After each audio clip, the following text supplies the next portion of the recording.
every time. Shows up with pomp and circumstance and. Go to. I should totally take a picture of that and send it to you. Like, oh my god. And look like it's so.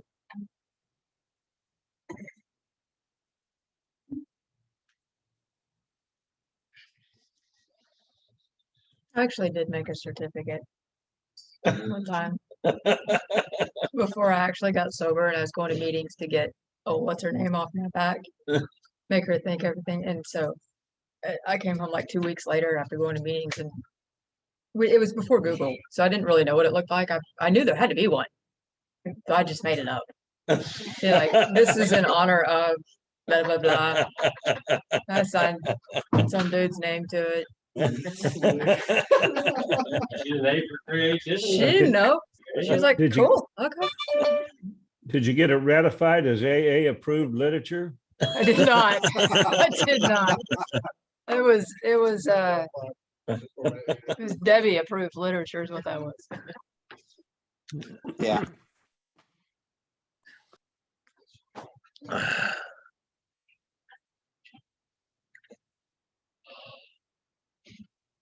30 seconds. 30 seconds. Well, that will last longer than that. Hello. Okay, Teresa, Jeremy, start now. And Barry Ucci. All right.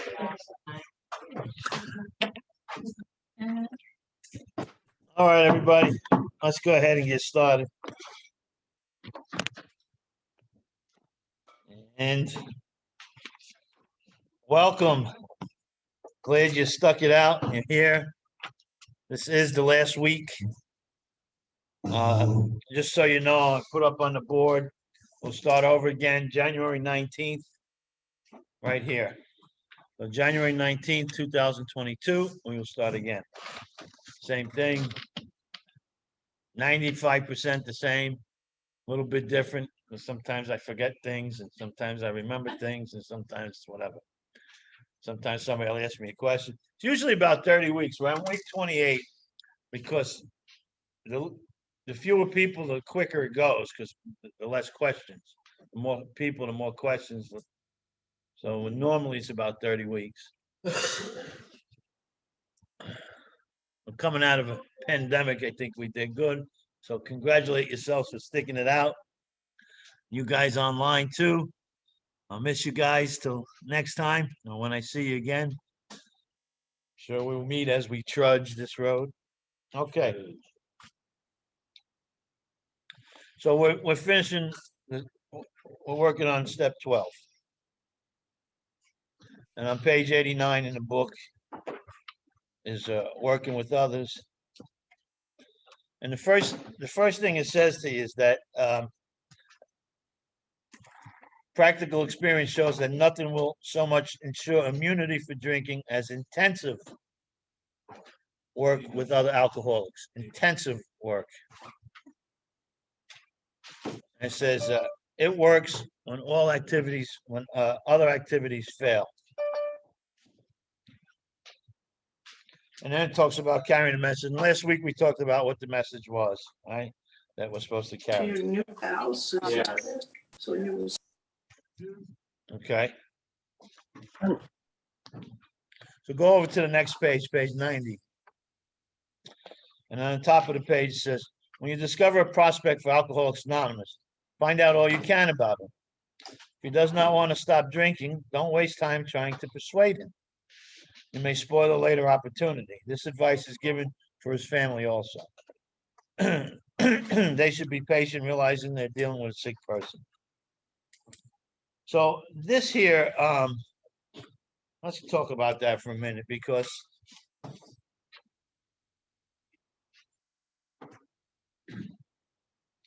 if somebody doesn't want what you have, if they don't want what you have, they can't have it no matter how hard you try to give it to them.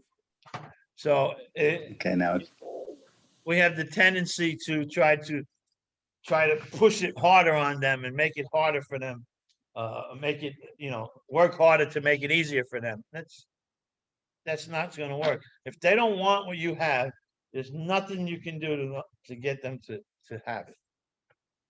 It's really that simple. And the kind of a balance on how you know where you're at with this is that if you're doing more for somebody else's recovery than they are, you're not sponsoring them, you're enabling them. So it's important to understand that. Hey, I'm sorry to disturb y'all, man, but I just want to tell y'all I enjoyed being in class with y'all, and thank you, Danny. You're welcome. I got engagement, man, but I loved it. I hope it changed my life, man. Thank you. Thank you, bro. Appreciate you, man. All I right. just want to say thanks. You're welcome. All right. Y'all take care. Take care. Love the shirt. All right. So if they want what you have, then it's easy to pass something on to them. So, I get that out of this, what we just read here. Okay. And then skip down 2 paragraphs. It talks about sometimes it is wise to wait till he goes on a binge. The family may object to this, but unless he is in a dangerous physical condition, it's better to risk it. Don't deal with him when he is very drunk, unless he is ugly and the family needs your help. Wait for the end of a spree, or at least for a lucid interval. Then let his family or friend ask him if he wants to quit for good and if he would go to any extreme to do so. If he says yes, then his attention should be drawn to you as a person who has recovered.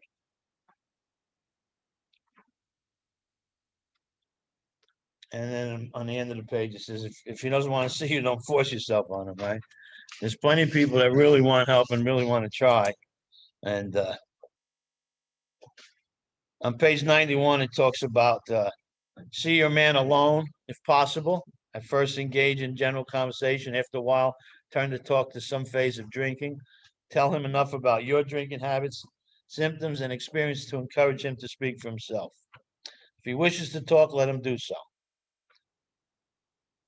And the bottom of the page says, when he sees you know all about drinking game, commence to describe yourself as an alcoholic. Tell him how baffled you were, how you finally learned that you were sick. Give him an account of the struggles you made to stop.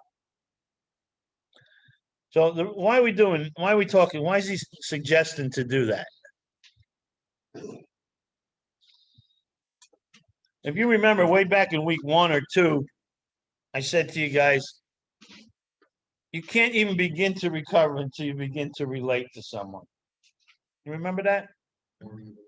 So that's what's happening here. Nobody is so unique that they're in the rooms and they did things that nobody else did. Trust me, nobody's like that. Okay. So whatever you've done, there's somebody else around that's been there and done that and bought the T-shirt. So we have to be able to relate. And that's why I said to you guys before, it's necessary for all of us to be sober. So somebody needs to hear what you have to say. So look on page 92, on the second paragraph, it says, continue to speak of alcoholism as an illness, a fatal malady. Talk about the conditions of body and mind which accompany it. So once again, for the millionth time, twofold, mental and physical, body and mind, okay? Keep his attention focused mainly on your personal experience.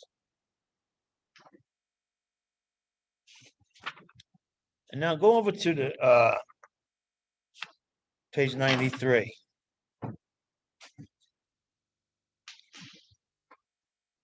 It says, let him ask you the question, if you will. Tell him exactly what happened to you. Stress the spiritual feature freely.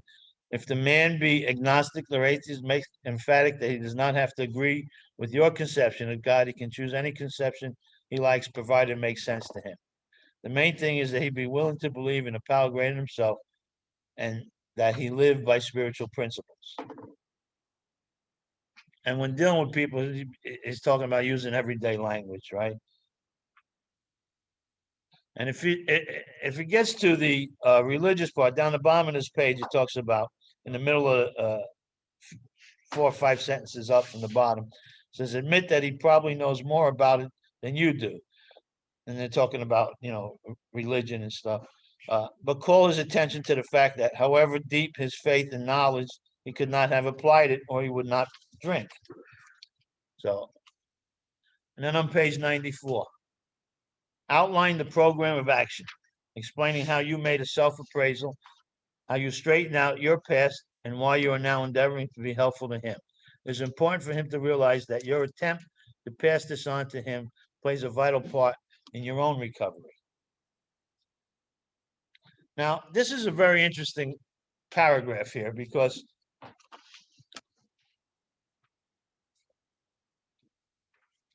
it says over here further down a little bit, make it clear that he is not under pressure, that he needn't see you again if he doesn't want to. You should not be offended if he wants to call it off, or he has helped you more than you have helped him. If your talk has been sane, quiet, and full of human understanding, you have perhaps made a friend. Maybe you have disturbed him about the question of alcoholism. This is what I find very interesting. Maybe you have disturbed him about the question of alcoholism. This is all to the good. The more hopeless he feels, the better. He will be more likely to follow your suggestions. I can't tell you how many times I've sat in a room and somebody's gone out and they come back in and everybody tells them, it's okay. It's okay. You're here. We love you. It's not okay.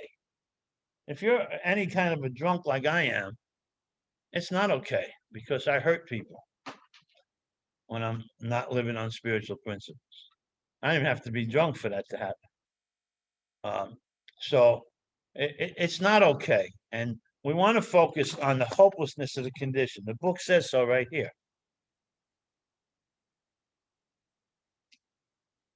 Because you remember when we did step 1, and I said at the end of step 1, you should feel hopeless and shitty about yourself, right? There's nothing nice and good about a good first step. But the second step is the promise of hope, right? So the more hopeless he feels, the better. He may be more likely to follow your suggestions.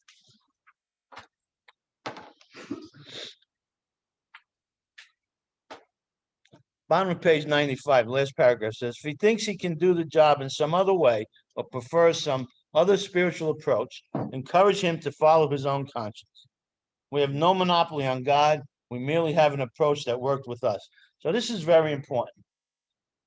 A lot of times we tend to try to talk them out of what they want to do and what they think they should do. We ain't here to tell people how to run their lives. That's not a sponsor's job.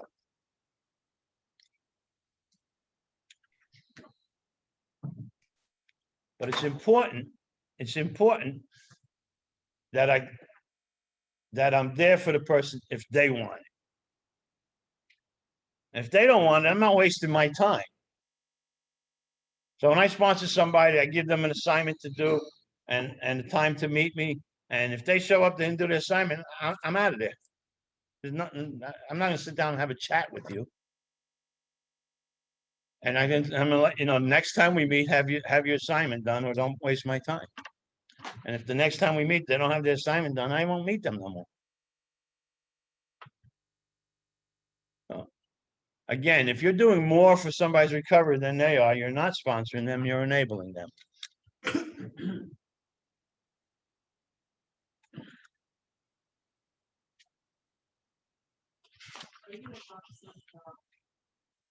Uh-huh.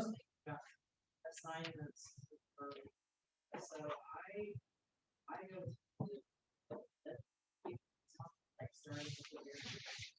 so until first I used to say read this and then highlight significant. Some people, a lot of people, like they might not understand reading, so I think so. Well, yeah, I used to do that a long time ago, and probably the last 15 years or so, I do what you said you used to do. I give them an assignment to read the doctor's opinion. And then we're gonna get together once a week, so here's something, I'm gonna get back to that. I just want to say, when somebody asks me to sponsor them, you're not hiring me, you're not doing this, so you're not gonna fire me, none of that stuff. But I want to make sure that you understand what your part is and what my part is.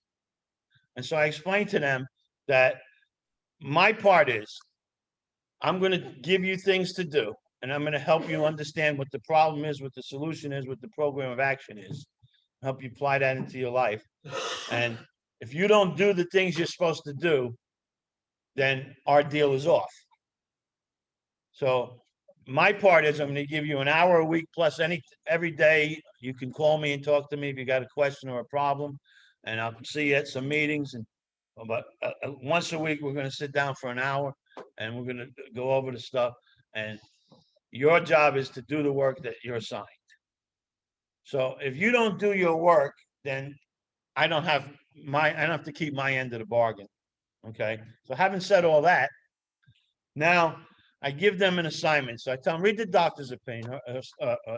We start off with the forwards, really, but if they did the forwards, now go ahead, do the doctor's opinion, and write in your book every question you have. So if they don't understand, like you said, they don't understand what they're reading, they should have a lot of questions written down. So if they come to me and they sit down with me and they don't have any questions written down and they don't understand it, they're just playing around. They're not serious. And I point that out to them. Like one of the things that I love to hit them with is that where it says, oh God, what is that? What is that where it talks about seldom suffices, frothy emotional appeal. Frothy emotional appeal seldom suffices. So I always, that's one for sure that when we get to that page, what does that mean? And they go, I don't know. Well, if you didn't know, you should have had that as a question. Or they, and sometimes they think they know and they're way off base. So we go over each paragraph when we sit down. I find it more helpful to tell you what to study. And then when we sit down, go over all of that. Rather than me sit down with you and go over sentence by sentence, I don't think they retain that as much as if they had to do some work and look up words they don't understand and think about them. I know what this means. Does that make sense to me? And write questions down. So that's just, the book is the book, however you go through it, but there are, you see, as we did in here, there are writing assignments that go with each step, not just on step 4. There's, understanding, on step 1, we did an exercise that helped us fully concede to our innermost self that we were alcoholic. On step 2, we talked about what we think and believe about God. We wrote that down and we pressed change and rearranged that, and we came out with the fake it till you make it prayer. On step 3, we delved into what does it mean to self-will? Where does self-will work in my life or not work in my life? Or where does self-will sabotage my life? What is the self-will that sabotages my life? And what areas of my life? We did all that stuff before we even did any inventory in step 4. So as far as I'm concerned, there's a lot of everything that we did in here. And I think if I remember right, probably the first 10 weeks was all on step 1. Not that you need to spend 10 weeks with a sponsee on step 1, but there's a lot of stuff to go over, and there's some exercises to do that help people get what the book is asking you to do. And step 1, the book is telling you the step before the steps, right? Because it says we learned we had to fully concede to our innermost self that we were alcoholic. This is the first step in recovery, page 30, second paragraph. That's what it says. Right? We learned that we had to fully concede to our innermost self that we were alcoholic. This is the first step in recovery. So it's telling me there, if you remember when we did the first step, it's telling me there that I need to do something before I get to the 12 steps. Because if I don't do that when I get to the 12 steps, the only possible thing I can do is agree with the statement on step 1 of the 12 steps. We admitted we were powerless over alcohol, that our lives have become unmanageable. The only thing I can do is agree with that statement. without really fully comprehending or understanding it. Does that make sense? So what we did was that exercise, that writing, everything that I'm under the influence of and in the pursuit of, what I do that I wouldn't do if I were in sound mind, that helps me fully concede to my innermost self. Now, when I get to step one of the 12 steps, I know when I say I'm powerless over alcohol, I know what I'm talking about. I understand it. It makes sense to me. That's a huge part of the program that a lot of people miss because they just ask somebody, "Are you powerless over alcohol?" And they say, "Yeah." "Is your life unmanageable?" "Oh, yeah." "Okay." And then they go to the second step and they ask them a question. And then they go to the third step and they ask them a question. And then they say, "Okay, let's do an inventory." And they don't have the foundation of this program is not in them. And so what we've done in here in this study is we've really broke down those first couple of steps to give you a foundation that for the later steps. And hopefully that worked for you guys. All right. So Nice, anybody Ralph. else I'm got a sorry. question? I do, Yes. Danny. This is Tom. Hey, Tom. I know that you sponsor people out of country. So, and I've got to believe that some of those people you'll be picking them up as sponsor, and they're brand new. So my question is, how do you handle the assignment, the discussion, the things you just talked about with a brand new person a continent away? The same way I would do it if you were sitting here next to me. I On a- sponsor right now, I sponsor in, I've got one guy in Denmark. I got one guy in Sweden and I got 3 guys in England. I had a guy in Ireland, but he's drunk. He's Irish. Damn Irishman. But so now 2 of the guys I got in England, they have long-term sobriety. And one, you remember Paul Barry? Paul came to my house 18 years ago and stayed with me for a few weeks, got sober, went back. He's been sober ever since. And the other one, AD, I think he's got about 12 or 14 years, something like that. And then I got one guy that's fairly new over there in England, and we WhatsApp. WhatsApp is Yeah, I use WhatsApp. okay. So we WhatsApp Yeah. every week, and during the week he'll WhatsApp me some questions and stuff, and then he's doing the work. And actually, I don't think he's brand new. I think he's got about a year, or 2 years, but he didn't really do any work. He was stark raving sober when he hooked up with me. So it works. I mean, it works just as well as it works if somebody's sitting here. Okay. Thank you, Danny. Uh-huh. Rich. Danny, I'd like to further comment. Because it's not reality. And that is, we most often tell somebody comes back in, don't shoot. But we never say the word, it's not okay. Like back, it's not okay. Okay. Let me comment on what you just said. I don't shoot the wounded either. The only thing I don't do is tell them it's okay. I don't comment on what they did. Now, if they ask me to help them, then I will tell them what you just did is not okay. Do you want to do that? Do you want to hurt these people in your life? Then stop doing that shit. I don't know how to stop. That's what you're going to learn, how to stop doing it. Because it ain't okay to keep going back out. Don't listen to the people in rooms that tell you, it's okay, we love you. It's not okay. But if somebody comes back, I mind my own business. I don't open my mouth to people that come in the room and they share that they just came back in and they've been out. It's none of my business, So, I don't shoot the wounded, but I don't play along with, what everybody else plays. Because my true understanding and belief is it is not okay.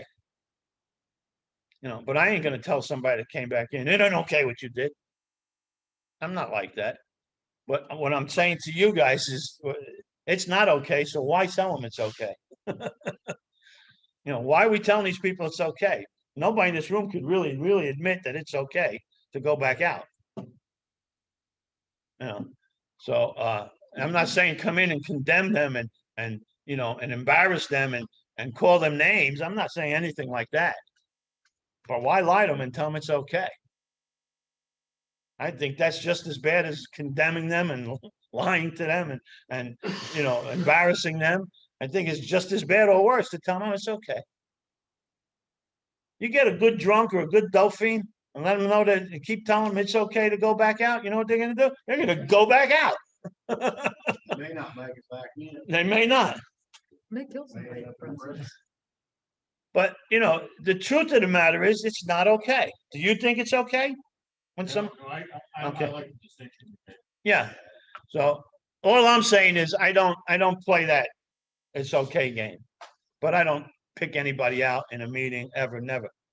I don't even go to people after the meeting and tell them what I think. If I did that, I wouldn't have time to go home. I'd be telling everybody to meet what I think. You know what you said? I just keep my mouth shut and go and I dance my own little dance. I like what you said way back in the beginning. You said, relapse is not part of recovery. And it's not part of recovery. It's not recovery. Yeah. Right? I mean, isn't that what you said? Absolutely. Relapse is not recovery. Yeah, but you'll hear that in meetings. I know. Relapse is part of recovery. Where? Recovery. Where? Relapse is not part of recovery. Relapse is about getting loaded. Getting loaded is complete opposite of what a program is about. Yeah, I wrote Now, that doesn't down. mean that that's not your journey. If that's your journey, I'll take a little, thank you. If your journey is that you went out and came back in and relapsed, I'm not knocking you for that, but I'm not playing the game and telling you that relapse is part of, it's not. Relapse has nothing to do with recovery. It's quite the opposite. Yeah. So, I mean, I just kind of like to speak the truth to people. You know, I'm sorry. I kind of like to speak the truth to people, Oh. you know. So, Yeah, I like that when you it's said. not okay and it's not part of recovery to drink and use. It's just not. So, good questions though.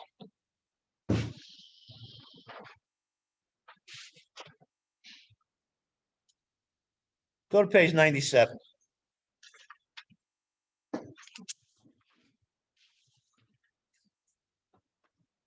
On the bottom 96, it talks about doing too much for people, actually.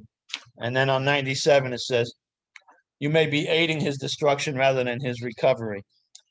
Never avoid these responsibilities, but be sure you are doing the right thing if you assume them.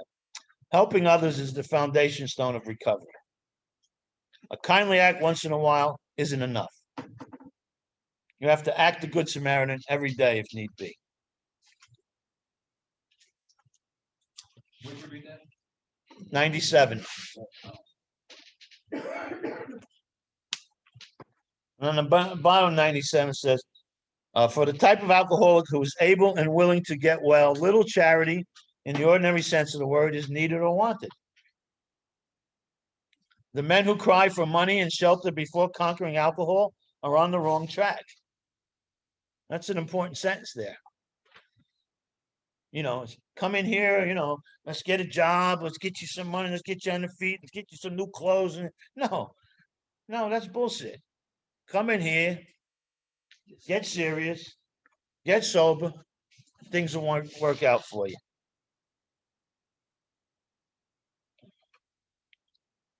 It says on 98, it says, not the matter of giving that is in question, but when and how to give. That often makes the difference between failure and success.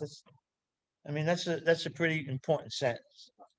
The minute we put our work on a service plane, the alcoholic commences to rely upon our assistance rather than upon God. He clamors for this or that, claiming he cannot master alcohol until his material needs are cared for. Nonsense. And the same thing they said a little earlier, I think. I don't know if we read it, that when it talks about got to have my wife back, and job or no job, wife or no wife, you get sober if you need to get sober, if you do the work. And so some of us have taken very hard knocks to learn this truth. Job or no job, wife or no wife, is right in front of me. I'm looking at a different page for it. Wife or no wife, we simply do not stop drinking so long as we place dependence upon other people ahead of dependence on God. Powerful stuff there. Burn the idea into the consciousness of every man that he can get well regardless of anyone. The only condition is trust God and clean house. So I don't care how low you've gone. I don't care where you've crawled in from. I don't care what you've been doing. I don't care how you've been living, what's going on in your life. You can get well so long as you put dependence on God and clean house. Work the steps is how you clean house. I'm Mossy, I'm an alcoholic. How do you deal with a person who doesn't, who's more of a higher power person at this point in the beginning, willing to make an attempt to get sober, but the issue of God versus higher power is still going to be a problem for them? I mean, I sat in the California rooms for a year, and I listened to people who had various links to sobriety, good links to sobriety. They opened their mouth and they didn't ever mention the word God, but when they opened their mouth, it was God speaking. But so it just seems like we rush people into that fourth step before they have a real concept of what the hell 1, 2, and 3 are even about. Yeah, absolutely. That's what I said a little while ago. It's not so much that we rush them to the fourth step, is that we allow them to do a fourth step, and they don't have a concept of the first 3 steps. They don't have a foundation for the program. So I don't push the God thing until we're on step 2 and 3.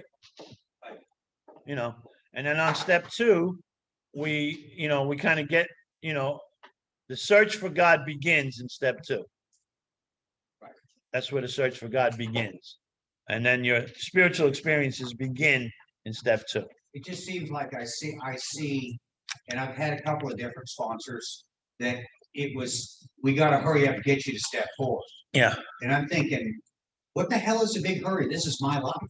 Yeah. I still am trying to wrap my head around what this is even all about. Yeah.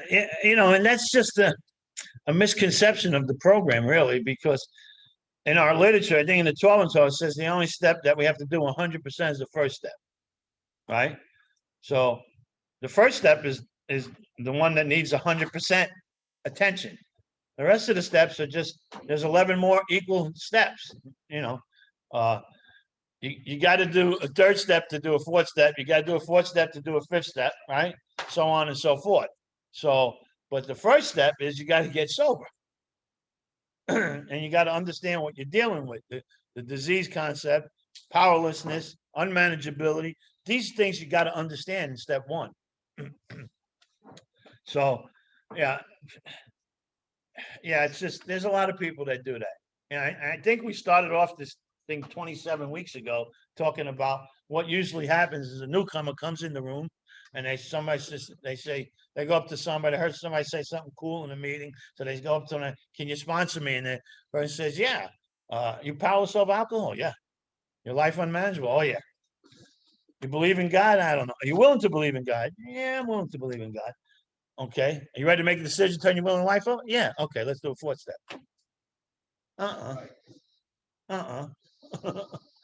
They have no concept of powerless, no concept of the disease, no concept of unmanageability.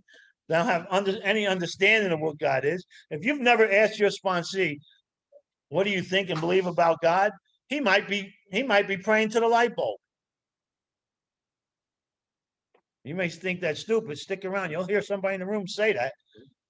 The doorknob's my higher power. So, yeah. So you may think it's crazy and silly, but it's there. It's here. It's alive and well. And so they need to understand who they're dealing with. Not that they have to understand God, but they have to have an understanding of God that works for them. I tell people now, I'm, couple months, I'm going to have 30 years sober, but I don't understand God. But I have an understanding of God that works well for me. But yeah, that's a good point. That's what happens. So,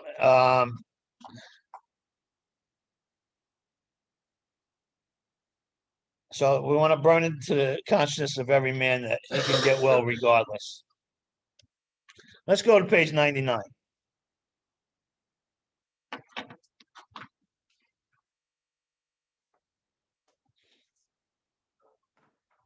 So the bottom of page 99 says, let no alcoholic say that he cannot recover unless he has his family back. This just isn't so. In some cases, the wife will never come back for one reason or another. Remind the prospect that his recovery is not dependent upon people, it is dependent upon his relationship with God. We have seen men get well whose families have not returned at all. We have seen others slip when the families came back too soon. So when I got sober, now my kids, I've always had a great relationship with my kids. Somehow, even through all my insanity and all my, disease, I've always maintained a good relationship with my kids. And my kids are old today. They're 44, 45 years old. But so my kids aside, my wife had left me. And we grew up on the same block together with childhood sweethearts, that kind of whole thing, 20 years together, all that kind of stuff. So when she left me, I was still in my, disease. And I was like, great, I'm free now, And shortly afterward, I got sober. And when I got sober, my thought was, this is what she wanted. She'll come back now. And she never came back. She never came back. But I stayed sober, and that's what they're talking about here. I really thought that if I got sober, and then for years she was mad at me and wouldn't talk to me. And my daughters told me she's pissed, Dad, because now you're living the life she always wanted you to live, and it wasn't with her. Well, what can I tell you? So, but you don't know. But here's the kicker. It is dependent upon his relationship with God, not other people. The relationship with other people is not the thing here. It's your relationship with God. Now, on the bottom of this page, the first paragraph on page 100, if you don't notice, this is the 12-step promise. It says, both you and the new man must walk day by day in the path of spiritual progress. If you persist, remarkable things will happen. When we look back, we realize that the things which came to us when we put ourselves in God's hands were better than anything we could have planned. Follow the dictates of a higher power, and you will presently live in a new and wonderful world, no matter what your present circumstances. No matter what your present, I don't care what's going on in your life right here, right now. Doesn't matter. Because you'll presently live in a new and wonderful world, no matter what your circumstances are right now. I always like to have my new people read A Vision for You, because that's what it is. It's a vision for you. So I take somebody that's just come out of the gutters and sit them down, and we read A Vision for You, and and they go, well, that's no, you know what that is? I tell them, what? That's a vision for you. That's a vision you can have in your life. You could be that. That's what this book is promising you. This is a vision for you. Sometimes I take out you and I put their name in it. It's a vision for Tom. It's because this is what it's offering you. On the bottom of this page,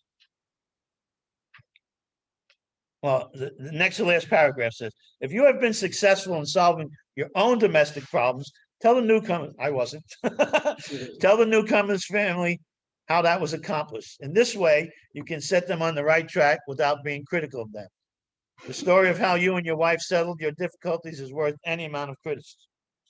Assuming, this is a big assumption here, assuming we are spiritually fit, we can do all sorts of things alcoholics are not supposed to do. People have said that we must go where liquor is, not go where liquor is served. We must not have it in our homes. We must shun friends who drink. We must avoid moving pictures which show drinking scenes. We must not go into bars. Our friends must hide their bottles if we go to their houses. We mustn't think or be reminded about alcohol. Our experience shows that is not necessarily so. We meet these conditions every day. An alcoholic who cannot meet them, very important here, pay attention to this. An alcoholic who cannot meet them still has an alcoholic mind. There is something the matter with his spiritual status. I was in a meeting a few years back, I think it was down in Florida, and a lady was sharing that, I don't know if I'd shared this with you before. A lady was sharing about, she's in the supermarket, down in Florida supermarket, they have an aisle that's all wines and stuff. And she's in the supermarket and she can't go down this certain aisle because that's the wine aisle. And she's 10 years sober. And she's sharing all of this, 10 years sober, but I still don't go down that aisle. I can't go down that aisle. That is not something that I find attractive. I find that to be exactly what the book is saying it is. Something the matter with her spiritual condition. If you're 10 years sober and you can't go down an aisle that has wine in it, there's something the matter with your spiritual condition. I don't give a shit how sober you think you are. There's something the matter with your spiritual condition. Because we meet these conditions every day.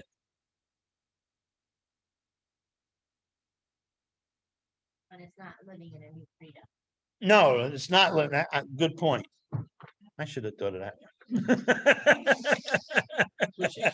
Yeah, good point.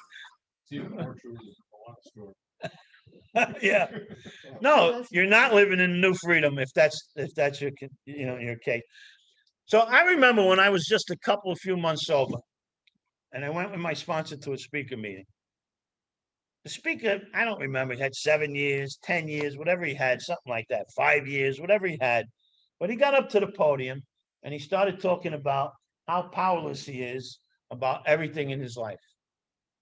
My wife, my kids, the job, the this, the that, powerless over it, powerless. He started talking about all these things in his life that he's powerless over. And when the meeting was over, my sponsor says, "What'd you get out of that?" I said, I don't think I need to come here no more. He said, "Why not?" I said, "Because if that's how I'm going to feel after 5 or whatever it had, 7 years, what am I going to waste my time for?" That's not a message that's to me is encouraging. You want me to stay here for 10 years and I still am powerless over everything? Is it not going to get better? What's going to happen with my life? So he says, "Danny, there's people, you have to understand this. There's people in these rooms that are examples of how we want to be, and there's people that are examples of how we don't want to be. And you need them both in your life in these rooms." I don't need that guy in my life. But I could look you in the eyes and I could tell you right here, right now, this moment in time, I'm not powerless over alcohol. I'm not powerless over none of this bullshit. I got God in my life. I got the 12 steps in my life. I've got you people in my life. What more do I need? I don't wake up in the morning and ask God to keep me away from a drink. There's people that share that stuff in meetings all the time. 20 years sober. And the first thing they do is ask God to help them stay away from a drink. Why? You haven't had a drink in 20 friggin' years. So now, if I don't do the things that I'm supposed to do, go to meetings, do the literature, sponsor people, talk to my sponsor, improve my relationship with God. If I don't do those things, I'm sure that my insurance will run out in a matter of time, and I'll be, talking about this shit don't work and drinking, right? But I haven't stopped doing that stuff since day one. And because I haven't stopped doing that stuff, I can stand here in front of you tonight and tell you with all honesty in my heart, I'm not powerless on none of that shit. I've got a spiritual program in my life that's more powerful than that right now. Now, when I got here, the disease was more powerful than me. But today, the disease is not more powerful than the God that's in me. It just ain't. It just ain't. I know the book talks about, don't, what's the word they use? Don't get cocky and all that stuff. And I'm not, in my everyday life, I'm not, but I'm sharing this with you because it's the truth. This is where you can be if you want to do this stuff, and this is where it'll take you. You don't have to worry about all that stuff. You have to be diligent about your program of recovery, and all that stuff falls into place. What's the alcohol? I'm coming up on 18 months, and I'm a process guy. So I think in terms of if I had to explain this to a whole group of people, how would I break it down? So what I'm hearing is that what we have is a difference in semantics. There were people in California that said I'm a recovered alcoholic, and there was another group of people in the same damn room that would sit there and bitch and moan about the person that said I'm a recovered alcoholic. Well, the word recovered means restored to health. That's what the word recovered means, restored to health. And so the thing is that so you've got this war that goes on in the rooms as well as in our minds. And so it's taken me some time, but I'm beginning to figure out what it is. It's semantics. It's just how people view it when they open their mouth and they share their experience, strength, and hope. The message of the prophet is always tainted by the personality of the message. Yeah, I mean, the people that say that, they get that out of the book. The book says we have recovered. Right. The book says we have recovered, so I don't have a problem with anybody sharing that. I don't pick hairs over that little stuff. I don't personally share that. I don't even say I'm recovering alcohol. I just say I'm Danny, I'm alcoholic. Right. That's I'm just all. saying, I Yeah. understand the confusion that some people have, and some people get confused very, very easily. Usually, when I get confused, I'll get a little frustrated, and I'll go start asking around and do research myself out of my own big book, and then ask my sponsor. Yeah. Last week I said that the best sponsor you can have is the big book. So if you study the book and you get to understand the book, like my sponsor today and for many years, I don't use my sponsor to work steps. I don't need, I know how to work steps. I don't need my sponsor. Now I might run something by him that I come up to as I work the steps. And I just figured this out. What do you think about this? And it took you long enough to figure it out. But he don't need to sit down and tell me how to give me any sign how to work steps. I haven't done that in years and years and years, probably 20 years. But we all need somebody to talk to. So we all need a sponsor. We all, have life issues that it helps somebody that you trust and respect that you can talk to. But I wrote on the board this week, and this is from Albert Einstein. If you can't explain something simply, you don't understand it well enough. And I wrote that on purpose because this book is so simple, and we complicate the shit out of it by the message we try to pass on. But the directions are in the book. I just need to help you get the directions into your life. That's all I need to do. When I start putting my spin on it, shit happens. Tracy?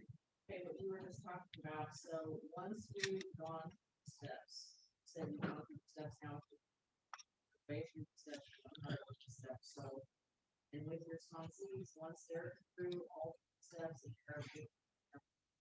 how do you, Okay, good question. And I see what you got out of what I said, but that's not what I meant. Because the guys that I work with, and myself too, when I was there, it's not the first time we worked the steps, then the second time we worked the steps, then the third time whenever we work in the step, we work the steps for a while, but it's probably 20 years that I don't use sponsor to work steps. But so I did that for 10 years. So I've done it for quite a while. And the guys that work with me, we do it for quite a while because we work the steps on all the issues they got, and we go through the 12-step process on all of that stuff. And, then when they're living a good spiritual life with a good program going, and they're doing all the things and they're living that way and they're sober for a while and they've worked the steps on different issues, I leave it up to them. Every once in a while, I'll say, what are you doing? What are you doing with your steps? Doing any step work? You know, so yeah, it's not the first 12 steps that we stopped. And we work the steps, and when we do it again and again, another issue, you know. And once you got a good pattern going in your life, then you don't need me to work the steps. You know how to do it, you know. And but you know, I'll check you along the way. You know, how's it going? You know, if you keep sharing a problem with me, like I got a guy that I sponsor, and I just realized I got 4 guys in England. He's the one I was just thinking of. He got a problem that keeps repeating in his life. What does that mean? Yes.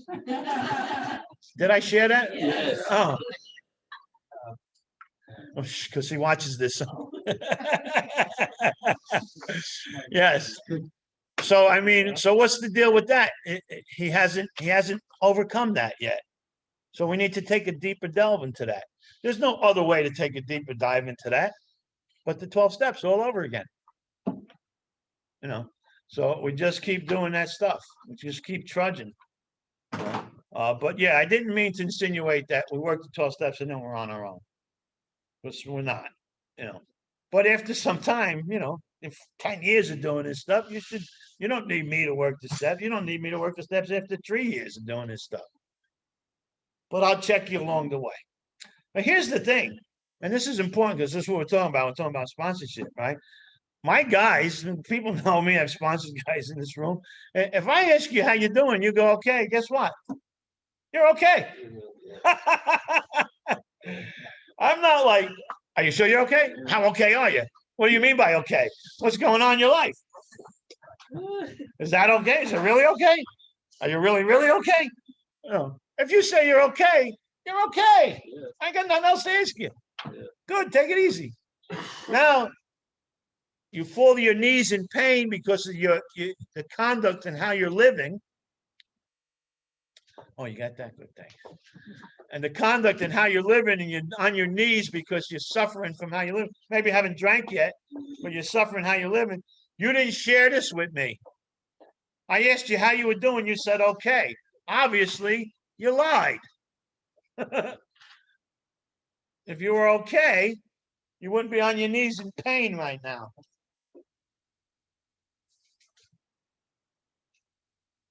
But, you know, the truth is, I want the best for the people I sponsor. But if I ask you how you're doing, you say, okay, you're okay. I'm there to answer questions.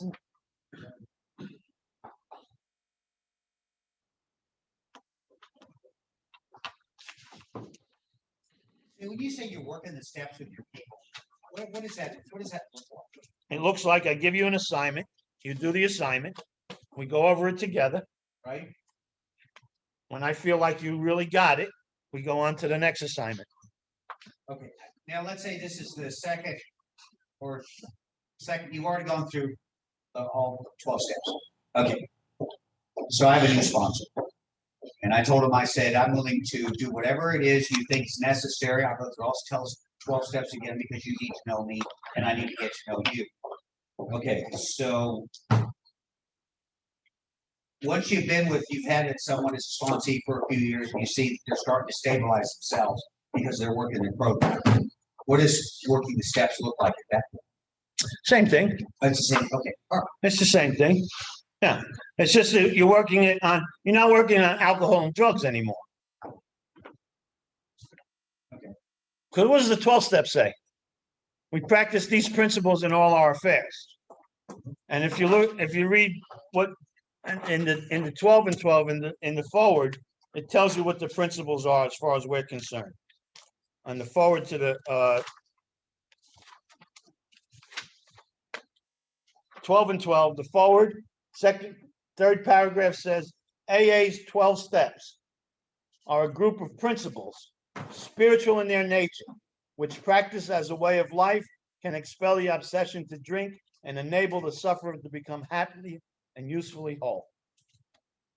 So that's what it's about. All right. Anybody else got a question? I'm going to read something for you that I read always here. It's a nice, interesting reading, a little bit long, but bear with me. And then if we had a couple minutes, I'll answer some more questions. By the way, this thing every week is up on YouTube. So if you go to Danny Falcone 2021 on YouTube, you can pull up every week by week, and it'll go over it. Okay, this is something written by Sam Shoemaker. If you don't know who he is, look him up. He was a good friend to AA. I don't believe he was alcoholic, right? Barry, he wasn't alcoholic, was he? No. He was a reverend too, wasn't he? Something like that. Jesuit priest, thank you. Barry knows all this shit.